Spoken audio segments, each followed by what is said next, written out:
Radiation is one of the worst things you could possibly be exposed to. It's one of the most invisible and dangerous threats to science. Exposure to even very small amounts can alter DNA, cause severe illness, and even lead to death. Over the decades, nuclear energy has powered cities, fueled scientific breakthroughs, and in some cases led to very catastrophic accidents. I'm sure we've all heard what happened to Chernobyl. That was one of the most tragic events in history.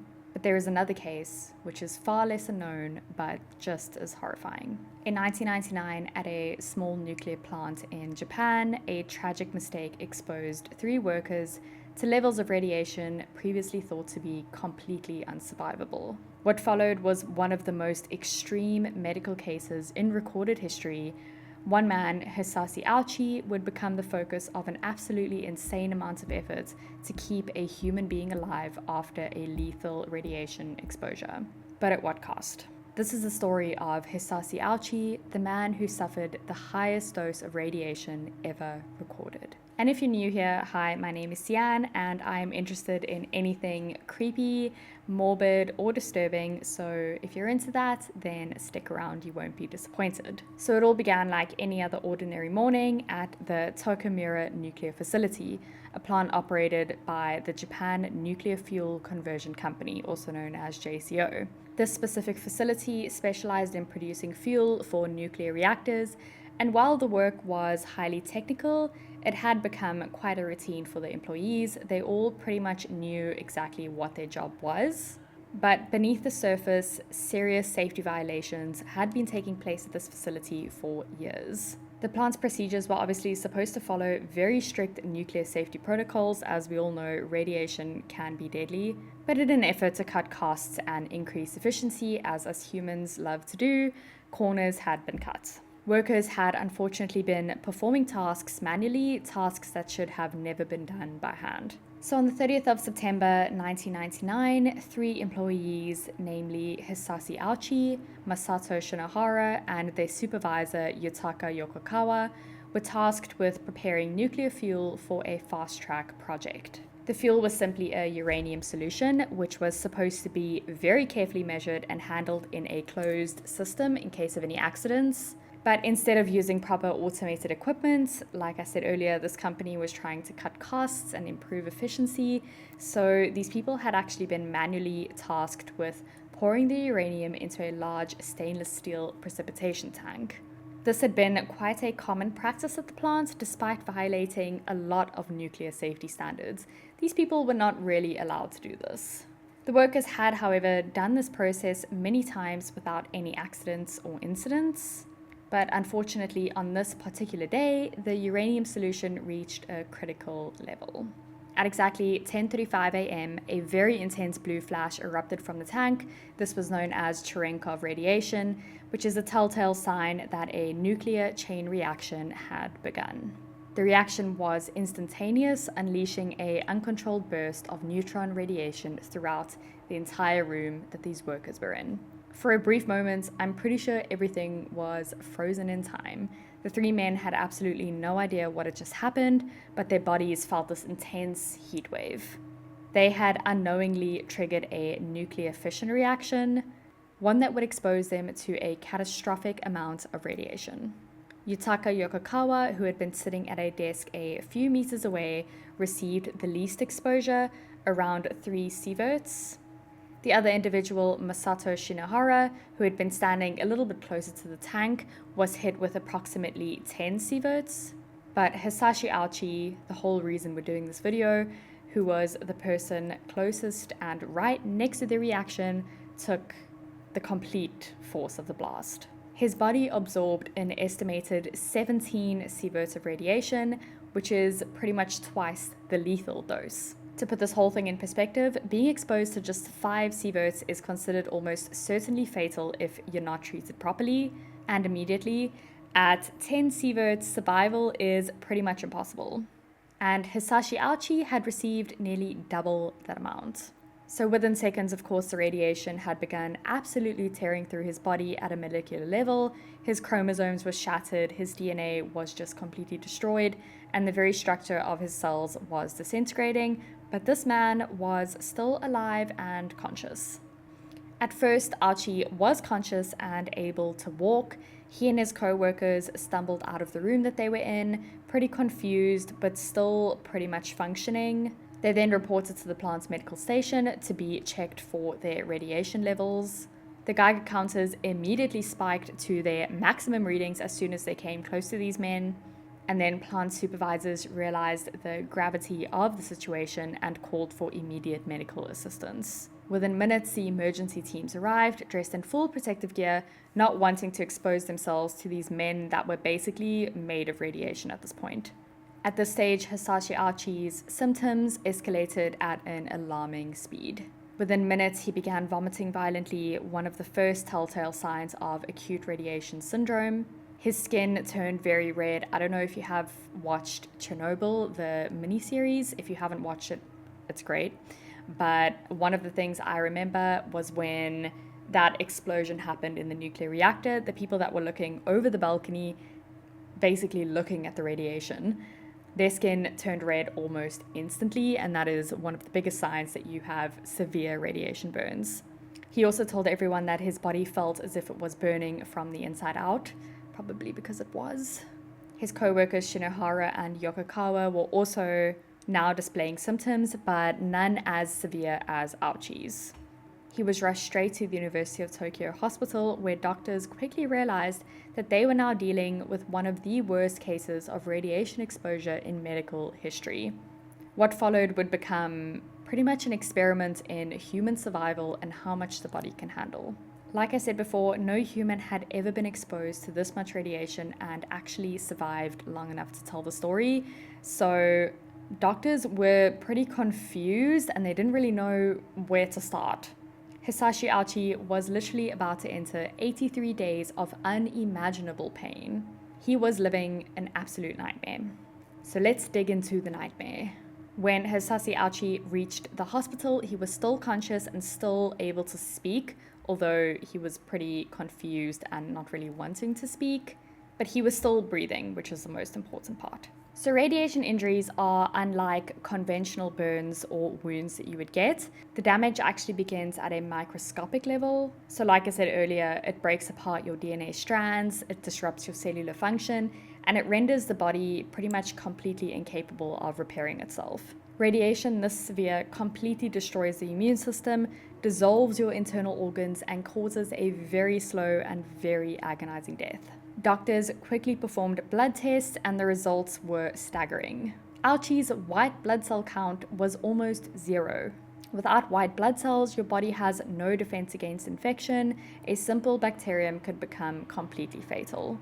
His chromosomes were shattered, which means his body could no longer generate any new cells. The destruction was total, yet somehow Archie was still alive. Unsurprisingly, after 24 hours, Archie's condition began deteriorating at quite an alarming rate. The first symptom that never really went away was the uncontrollable vomiting, and this was a result of his gastrointestinal tract breaking down from the radiation exposure. Like I said, his skin turned bright red from the radiation, but now it pretty much looked like he had been burned severely and it began swelling a lot. Because Archie had no white blood cells, the doctor attempted an experimental white blood cell transplant by using stem cells from his sister in a desperate attempt to rebuild his immune system. But radiation damage is unlike any other injury. His body no longer had the ability to regenerate anything. The transplant was absolutely useless. By day 3, his skin actually started peeling off in large sheets, as if it had been completely scorched from the inside. Hisashi was now in constant, unbearable pain, yet he still remained conscious, enduring every second. Then came the bleeding. His veins, capillaries, and internal organs were losing their ability to hold themselves together, causing him to bleed from every opening. His eyes, his mouth, and even his pores. The medical team was forced to wrap his body in gauze, attempting to keep his deteriorating flesh from falling apart completely. Despite these gruesome and insanely unbearable symptoms, his vital signs still remained stable. His body was actively shutting down, but all of the machines he was attached to was keeping him alive. By the second week, Archie's muscles had started to liquefy. His internal organs were failing one by one, yet the doctors still continued to keep him alive. At this point, the doctors had tried to replace the large sheets of skin that were falling off with synthetic skin grafts, but unfortunately they wouldn't adhere to his body. The cells were no longer capable of healing and attaching themselves to this new skin that they had tried to put on. The more doctors tried to repair him and find solutions to all his problems, the more he seemed to fall apart and the more it seemed everything was just going wrong. During this time, Archie even experienced repeated heart failures. Each and every time he was revived, brought back to endure even more suffering. His nurses and doctors watched in horror, but the decision had been made to keep him alive no matter the cost. Despite the pain that Archie was in, he remained conscious during much of this ordeal. The belief was that he could definitely still recover, despite the clear signs that his body was beyond repair. Doctors had never seen a case like this, so they all believed that because Archie was still alive and he actually survived the very intense radiation exposure he got, they thought that maybe there was hope for him, so they just continued trying to help him. In one final desperate attempt, the doctors performed another skin graft surgery, but his body just rejected every single one. His flesh just continued to peel away, leaving nothing but raw tissue and exposed muscle underneath. By now, his bones had begun to decay and his eyes were permanently clouded, a sign that the radiation had penetrated very deep into his tissues. His body was actually no longer able to retain fluids, and any attempts to keep him hydrated only caused his body to swell grotesquely, leading to very intense, unbearable pain. For a whole 82 days, Archie was kept alive through medical intervention, blood transfusions, life support, and constant monitoring. His body was literally nothing more than failing organs wrapped in decaying flesh, yet his vital signs somehow persisted. On the 20th of December 1999, after nearly 3 months of suffering, his heart suddenly stopped. The medical team, of course, rushed to revive him, performing CPR and actually restarting his heart 3 times, but each time his body kept failing again and again. Finally, on the 21st of December at 11:21 p.m., Hisashi Archie's heart stopped for good. The medical team made no further attempts to revive him. There was unfortunately just nothing left to save. By the time Hisashi died, his body was completely unrecognizable. His skin, muscles, organs, and bones had been destroyed from the inside out. Hisashi had endured more suffering than any human should ever experience. Hisashi Archie's case remains one of the most horrifying medical ordeals in history. His death was not immediate, nor was it peaceful. He suffered through 83 days of hell, kept alive by machines, long after his body had lost the ability to sustain itself. Apart from that, of course, nuclear accidents are very dangerous, not only to the people in the immediate vicinity, but to people kilometers and kilometers around where the nuclear accidents occurred. So in the hours following the nuclear accident, authorities evacuated over 310,000 people from the surrounding area, fearing that the radiation levels could escalate further. The government declared a state of emergency and radiation alarms blared through the town. A 400-meter exclusion zone was established around the facility with very strict warnings for residents to remain indoors, close their windows, and avoid consuming any locally grown food or water out of fear that it might have been exposed to the radiation. Radiation detectors placed around Takamura began to spike, and for several hours, officials were unsure if the reaction had fully stopped. The Japanese military and nuclear specialists were deployed to assess the threat. The situation remained pretty unstable for around 20 hours before the reaction was finally contained. Although no big explosion occurred, the damage was definitely done. Radiation had leaked into the environment around where the reaction had occurred, and those closest to the facility were at serious risk of exposure. While Hisashi Archie definitely received the worst exposure in the room, his co-workers Masato and Yutaka also suffered pretty severe radiation poisoning. Masato, who was exposed to 10 sieverts, initially seemed to be recovering after receiving a bone marrow transplant and extensive medical treatment. However, his condition just unfortunately worsened a lot over time, and he died in April of 2000, 7 months after the accident. Yutaka, the supervisor, who had been exposed to a much lower dose of 3 sieverts, Yutaka, the supervisor, who had only been exposed to around 3 sieverts, was the only survivor amongst the 3. He did, however, spend several months recovering in the hospital and suffered very long-term health effects. Despite the 2 deaths, the Tokomaru disaster could have been far worse. Had the reaction continued for just a few more seconds, it could have triggered a very large nuclear explosion, spreading radiation across a much wider area. So you might now be asking the question, who is responsible for this? Did anyone actually get arrested because of all of the safety protocols that people were not following?